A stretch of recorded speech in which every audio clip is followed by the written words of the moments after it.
কুরআনুল কারীম থেকে আল্লাহ তাআলা বলছেন তোমাদের দ্বীনি ভাই হতে 3টা শর্ত লাগবে, তার মধ্যে অন্যতম হচ্ছে সালাত প্রতিষ্ঠা করতে হবে। আপনি সালাত আদায় করেন না, কিসের আপনি দ্বীনি ভাই আমার? আপনি কোন হিসাবে দাবি করেন আমি তোমার দ্বীনি ভাই? কোন হিসাবে দাবি করেন আমি তোমার ইমানদারি ভাই, মুসলিম ভাই? কিন্তু কিছু হোক ভাই, আমরা মুসলিম ভাই ভাই।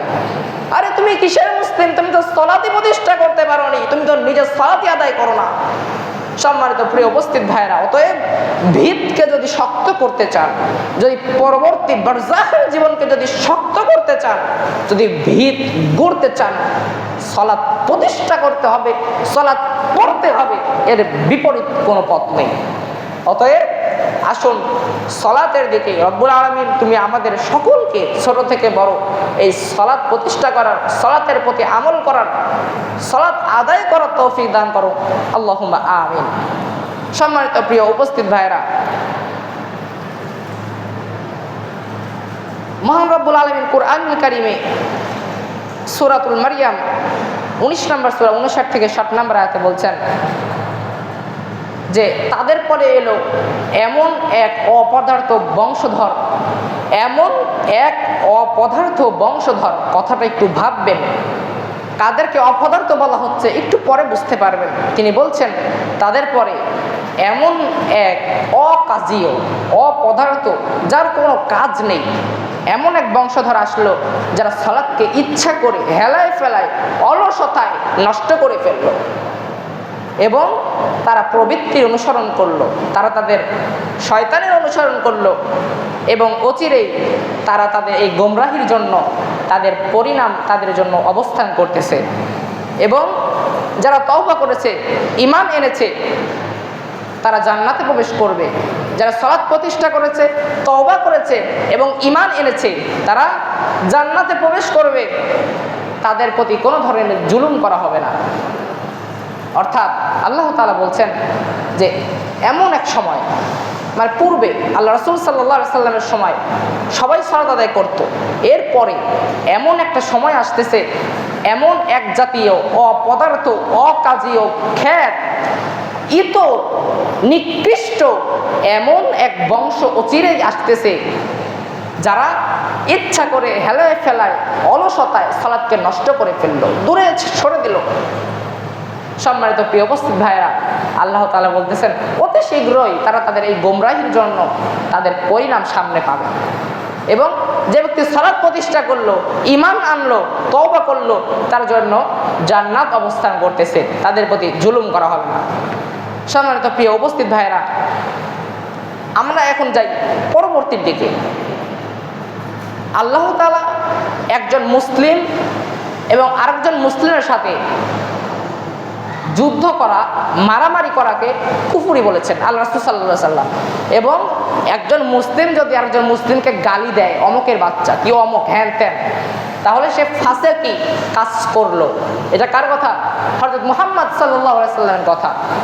তো যেখানে একজন মুসলিম আর একজন মুসলিমের সাথে মারামারি করলে কুফরি করলো, এই কথা বলছেন হযরত মুহাম্মদ সাল্লাল্লাহু আলাইহি সাল্লাম, সেখানে আল্লাহ তাআলা বলতেছেন যদি তোমাদের দুই ভাইয়ের মারামারি লাগে, কথাটা শুনবেন, দুই ভাইয়ের মারামারি লাগে, ভাই, তাহলে তোমরা সেই দুই ভাইয়ের মারামারিকে, বিবাদকে, লড়াইকে বিচ্ছিন্ন করার জন্য, ঠিক করার জন্য তোমরা সন্ধি করো। তোমরা সন্ধির মাধ্যমে তাদের লড়াইকে আলাদা করে দাও। এখানে আল্লাহ রাসূলের ভাষায় যে ব্যক্তি মুসলিমের সাথে মারামারি করতে যাবে, সে কুফরি করলো, সেখানে আল্লাহ তাআলা এই কুফরি করার পরেও তিনি কিন্তু মুসলিম ভাই হিসেবেই উল্লেখ করতেছে। এখন ভাই, তাও আমার ভাই। কিন্তু যে ব্যক্তি সালাত ছেড়ে দিল, যে ব্যক্তি সালাতকে নষ্ট করে ফেললো, সে কিন্তু ভাই আর থাকে না। তার দলিল সূরা আত-তাওবা 9 নম্বর সূরা 10 নম্বর আয়াত। আরও রয়েছে কুরআনুল কারীম থেকে। এরপর চলে যাই আল্লাহ রাসূল সাল্লাল্লাহু আলাইহি সাল্লামের সুন্নাত থেকে দলিল। আল্লাহ রাসূল সাল্লাল্লাহু আলাইহি সাল্লামের হাদিস, সহিহ মুসলিম, হাদিস academy 148, Islamic foundation 149, Islamic centre 154 number হাদিস। হাদিসটা এসেছে জাবির ইবনে আব্দুল্লাহ রাদিয়াল্লাহু তাআলা হতে এবং তিনি নবী করিম সাল্লাল্লাহু আলাইহি সাল্লাম হতে। নবী করিম সাল্লাল্লাহু আলাইহি সাল্লাম বলছেন, বাইনার রাজুলি ওয়া বাইনাশ শিরকি কুফরি তারকুস সালাহ। একজন মুমিন ব্যক্তি এবং একজন কাফেরের মধ্যে, মুশরিকের মধ্যে যে ফারাক, যে দেওয়াল, সেটাই হচ্ছে সালাত। অর্থাৎ একজন মুসলিম সালাত আদায় করবে, একজন কাফের সালাত আদায় করবে না, এটাই হচ্ছে তাদের দেওয়াল, এটাই হচ্ছে তাদের ফারাক। এখান থেকে কি বুঝতে পারলাম? যে যারা সালাত আদায় করতেছে না তারা আল্লাহ রাসূল সাল্লাল্লাহু আলাইহি ওয়াসাল্লামের ভাষায় শুধু তারা কুফরি করলো। তার পরের হাদিসে আসি, নাসাই 463 নম্বর হাদিস এবং সহিহ আত-তিরমিজি 2621, সহিহ ইবনে মাজাহ 1069, মিশকাত 574 নম্বর হাদিস। আব্দুল্লাহ ইবনে বুরাইদা রাদিয়াল্লাহু তাআলা এবং তার পিতা হতে বর্ণনা করেন, রাসূল সাল্লাল্লাহু আলাইহি ওয়াসাল্লাম বলেছেন, আমাদের এবং কাফেরের মধ্যে চুক্তি হচ্ছে সালাত। অর্থাৎ যে ব্যক্তি সালাত ছেড়ে দিল সে ব্যক্তি কুফরি করলো। এটা কার কথা? পৃথিবীর শ্রেষ্ঠ মানব হযরত মুহাম্মদ সাল্লাল্লাহু আলাইহি ওয়াসাল্লামের কথা। যে ব্যক্তি সালাত ছেড়ে দিল সে ব্যক্তি কুফরি করলো, কাফের হয়ে গেল। এখন আমি কি বলবো আপনাকে? আপনি তো ঘুম পারতেছেন, মসজিদে এসে পরে আসলেন, মানে আজানের পরে আসলেন, তাও আপনার চোখে ঘুম। অনেকে আজানের আগে এসে তো এখনো ঘুম পারতেছে, শুরুর থেকে কথা বলে লাভ নেই। হয়তো তাদের কানে পৌঁছাচ্ছে, আবার শয়তান এসে প্রকাশ্য শত্রু। শয়তান তো আমাদের প্রকাশ্য শত্রু। আল্লাহ তাআলা বলে দিয়েছেন, ইন্নাহু লাকুম আদুউম মুবিন। আমাদের মুমিনদের জন্য প্রকাশ্য শত্রু হচ্ছে শয়তান। আবার শয়তান এসে দিচ্ছে, আবার ঘুমিয়ে যাচ্ছে।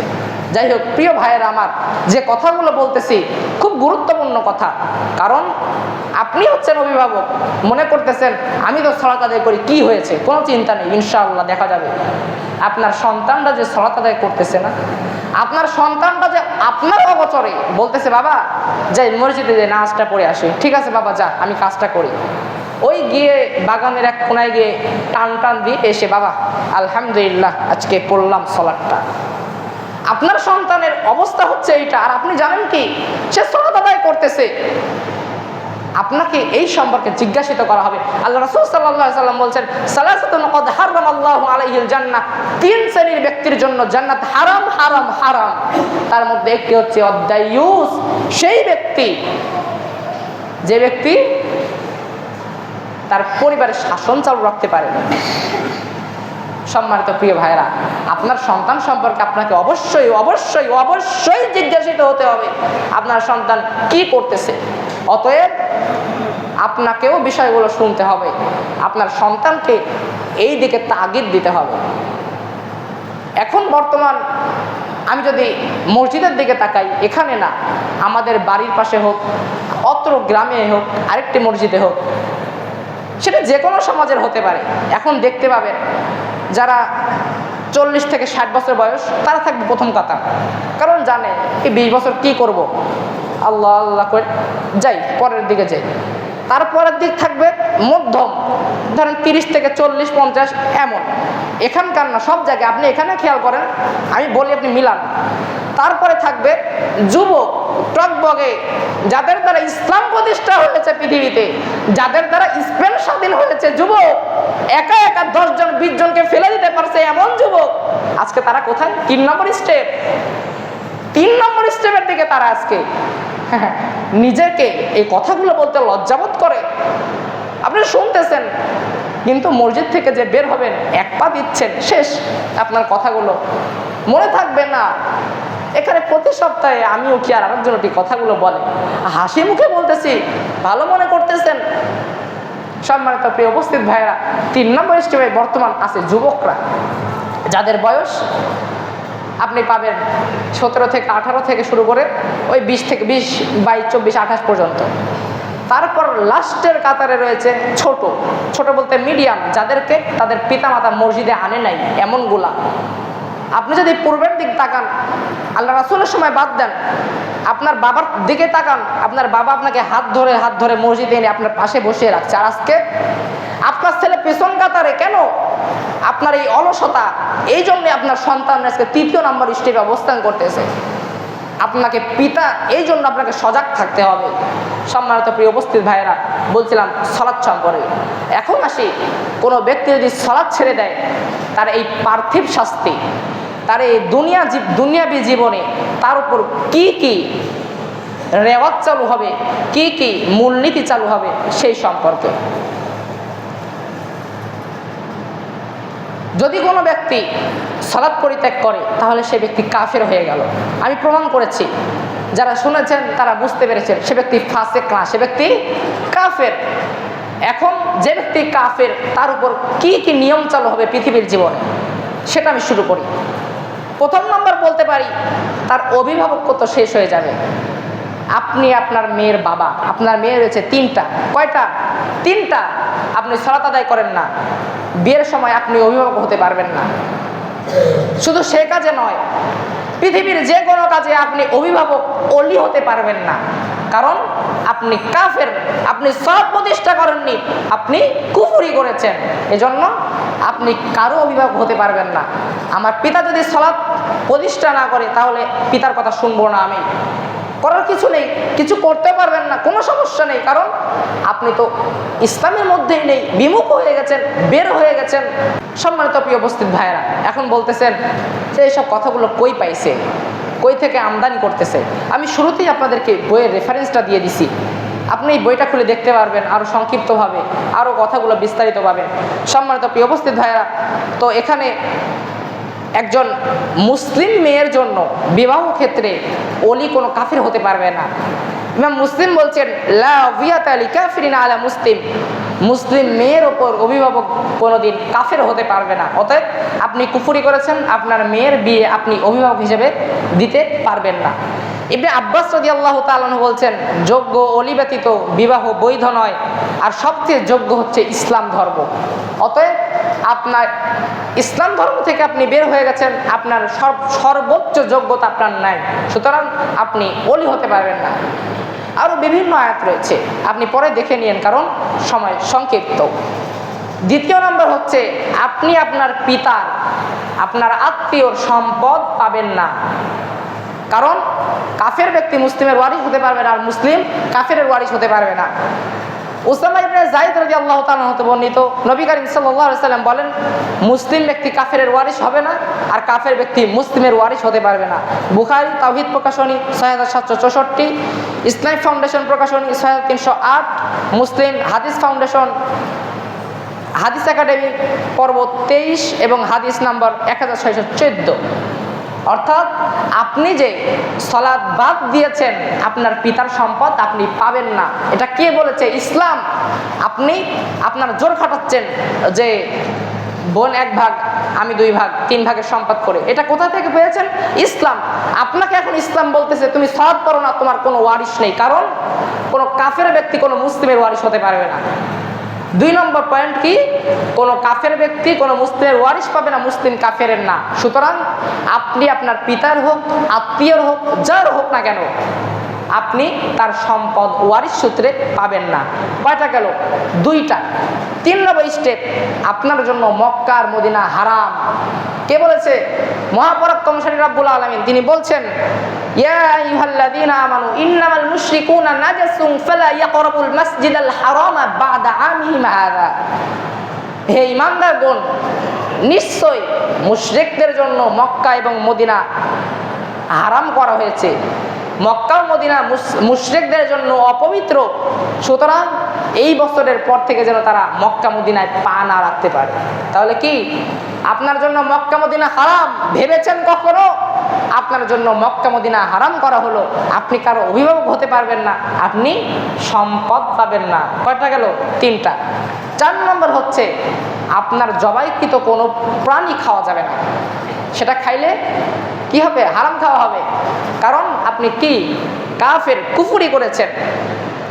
গৃহপালিত কোনো পশু, কোনো মূর্তি পূজক দ্বারা, কোনো ইহুদি দ্বারা, কোনো মুশরিক দ্বারা, কোনো কাফের দ্বারা জবাইকৃত প্রাণী খাওয়া যাবে না। ইমাম আহমদ বিন হাম্বল বলতেছে, লা আ'লাম আহাদান ক্বালা বিখিলাফিহি ইল্লা আন ইয়াকুনা সাহিবা বিদআহ। আমি জানি না এর বিপক্ষে কেউ মত পোষণ করবে কিনা যে যে ব্যক্তি কুফরি করেছে, যে ব্যক্তি কাফের, তার জবেহকৃত পশুর গোস্ত খাওয়া যাবে কিনা এই সম্পর্কে আর কেউ মত বিপক্ষে যে মত পোষণ করবে এটা আমি জানি না। অতএব আপনার এই গৃহপালিত পশু, জবেহকৃত পশু যদি আপনি সালাত প্রতিষ্ঠা না করেন, এটা খাওয়া হারাম। কয়টা গেল? 4টা গেল। 5 নম্বর হচ্ছে আপনার মৃত্যুর জানাজা, আপনার মৃত্যুর জন্য মাগফিরাত কামনা করা, এটা হারাম। কারণ মহান আল্লাহ তাআলা বলছেন, ওয়ালা তুসাল্লি আলা আহাদিন মিনহুম মাতা আবাদা ওয়ালা তাকুম আলা কবরিহি ইন্নাহুম কাফারু বিল্লাহি ওয়া রাসূলিহি ওয়া মাতু ওয়া হুম ফাসিকুন। আল্লাহ তাআলা বলছেন, আর তোমাদের মধ্যে যখন কারো মৃত্যু হয় তখন সে যদি কাফের হয় তাহলে তার জানাজা সালাত পড়বেন না, তার কবরের পাশে দাঁড়াবেন না। কারণ তারা তো আল্লাহ এবং তার রাসূলকে অস্বীকার করেছিল, তারা ফাসিক অবস্থায় মৃত্যুবরণ করেছিল। কে বলতেছে? রব্বুল আলামিন বলতেছে। কাকে? হযরত মুহাম্মদ সাল্লাল্লাহু আলাইহি সাল্লামকে। যদি সে ব্যক্তি কাফের হয় তার জানাজা পড়া হারাম। আপনি সালাত আদায় করেন না, সালাত প্রতিষ্ঠা করেন না, আপনি কুফরি করেছেন, কাফের, আপনার জানাজা পড়া হারাম। তারপরে এখন পার্থিব জীবনের একটি জিনিস, বিবাহ। আপনার সাথে কোনো মুসলিম মেয়েকে বিবাহ দেওয়া হারাম। আপনার যদি বিয়ে হয়ে থাকে কোনো মুসলিম মেয়ের সাথে, সেটা তালাক হয়ে যাবে। যদি আপনি কোনো মুসলিম মেয়েকে বিবাহ করতে চান, অবশ্যই আপনাকে সালাত প্রতিষ্ঠা করতে হবে, করতেই হবে। সালাত ত্যাগকারী ছেলের জন্য মুসলিম মেয়ে বিবাহ করা হারাম। কারণ যে ব্যক্তি কাফের, আর কাফেরদের জন্য মুসলিম মেয়ে স্পষ্ট দলিল ও ইজমা দ্বারা হারাম। মহান আল্লাহ তাআলা বলেছেন, ইয়া আইয়ুহাল্লাযীনা আমানু জাআকুমুল মুমিনাতু মুহাজিরাতুন ফামতাহিনুহুম ওয়াল্লাহু আ'লামু বিঈমানিহিম ফাইন আলিমতুমুহুন্না মুমিনাতিন ফালা তারজিউহুন্না ইলাল কুফফার লা হুন্না হিল্লুল লাকুম ওয়া লা হুন্না হিল্লুল লাহুম ওয়া লা হুম ইয়াহিল্লুনা লাহুন্না। হে ঈমানদারগণ, ঈমানদার মহিলারা যখন হিজরত করে তোমাদের নিকট আসবে, তখন তোমরা তাদেরকে পরীক্ষা করো এবং তাদের ঈমানের প্রকৃত অবস্থা জানো। আর যদি তোমরা নিঃসন্দেহে জানতে পারো যে তারা মুমিনা, তারা মুসলিমা, তাহলে তাদেরকে কাফিরের কাছে আর ফিরিয়ে দিও না। কে বলতেছে? আল্লাহ তাআলা। দলিল সূরা মুমতাহিনা 60 নম্বর সূরা 10 নম্বর আয়াত। আপনি যুবক, টকবকে যুবক, বিয়ে করার জন্য পাগল, আপনার সাথে বিবাহ দেওয়া হারাম।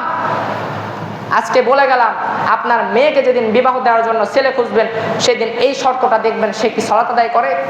কারণ তার সাথে বিবাহ দেওয়া হারাম। কে বলেছেন? আল্লাহ তাআলা বলেছেন, কুরআন কারীমের আয়াত। অতএব শক্ত অবস্থান নিতে হবে।